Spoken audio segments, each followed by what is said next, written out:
Ultimately, games are art, and the people who make them are artists. The enjoyment that we derive from the games, the feelings that games evoke and elicit, can all ultimately come down to the artists behind them, and their excellent, exceptional work, which masters games as a medium to deliver the best ones of the year. In this category, we recognize the best developers of 2017, and the nominees are Guerrilla Games. Who would have thought that the developers of Killzone, great games from a technical perspective but severely bland and lacking from a game design perspective, would end up delivering one of the most imaginative, powerful open world experiences of all time? There's a world of difference between Killzone and Horizon. With Horizon, Guerrilla Games have finally revealed themselves to be the masters of their craft that they've always been, and we can only look forward to what they do next from here on out. Nintendo. What a year Nintendo has had. Nintendo is often widely considered to be the best developer in the industry, and this year they showed us just why that is. From Splatoon, Mario Kart, and ARMS, to the masterful Super Mario Odyssey and Legend of Zelda Breath of the Wild, Nintendo fired on all cylinders to deliver some of the very best games of the year in 2017. Atlus. Atlus marches to the beat of their own drum, and if the end product is going to be as exceptionally fantastic as Persona 5 turned out to be, I don't think anybody will mind. Featuring a deft blend of storytelling with compelling and addictive game mechanics, and wrapped up in an overwhelmingly attractive and stylish package, Atlus have revealed themselves to be the masters of the RPG genre, and now all eyes are on them. PUBG Corporation.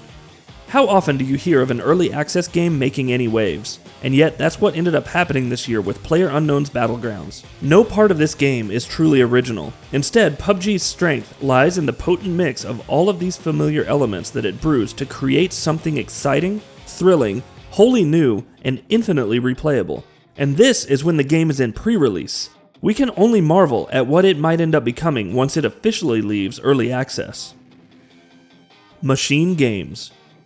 MachineGames proved themselves to be surprisingly capable of delivering a modern game with great gameplay and a powerful story in 2014 with Wolfenstein: The New Order. This year, they repeated the act as the new Colossus ups the ante on just about everything that the original game did. There are very few truly talented studios making single-player shooters anymore, and MachineGames is now among that hallowed company. Studio MDHR. After years of waiting, Cuphead finally released, and it was worth the anticipation. Studio MDHR took the original concept of having an attractive 2D boss rush game and expanding it to a full-fledged 2D action platformer, while miraculously maintaining the same standard of quality throughout the entire game. The fact that this studio is so much smaller than all of the other ones on this list makes their work even more impressive and laudable. Larian Studios. Larian did what studios like BioWare and Bethesda will not, and delivered a pure, fully fledged, no-holds-bar, turn-based classic CRPG with Divinity Original Sin 2. In and of itself, that's notable, but in the process, Larian delivered one of the all-time greats of the genre, firmly establishing themselves in the upper echelons of the genre's pantheon. PlatinumGames. The fact that Platinum is exceptionally talented should come as no surprise to anyone, but this year they delivered their most successful product ever with Nier Automata, showing a mastery over multiple different equally frenetic gameplay styles as well as storytelling, while not losing their traditional Platinum flair. PlatinumGames truly established themselves as all-time greats with this game. Team Ninja. On the other hand, Team Ninja was widely thought to be a washed-up shell of its former shell for the last few years now. This year, they finally proved us wrong with Nioh, which takes the popular Souls template and adds a typically Team Ninja spin to it. With a deeper and more nuanced battle system than any that even From has not been able to cook up. To take the genre from its creators and elevate it so much speaks highly of Team Ninja, and what a comeback story this was. Ubisoft. Ubisoft had a bumper year this year, from For Honor to Assassin's Creed Origins to even Mario plus Rabbids Kingdom Battle.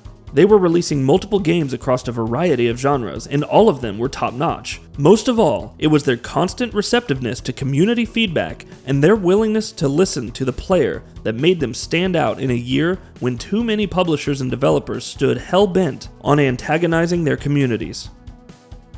And the winner is Nintendo. Really, this shouldn't come as a shock to anybody. Every other developer on this list ended up delivering one great standout game. Nintendo delivered 5, including 2 that are among the highest rated games of all time. In 2017, Nintendo established why they are considered the top dog in game development, and we could only gape in awe as they continued to put out one masterpiece after another. Now, onwards to 2018 to seeing what Nintendo may have in store for us then. And that'll be about it for this one. If you guys like what we're doing at GamingBolt, please consider subscribing to our channel, and I'll see you guys on the next video.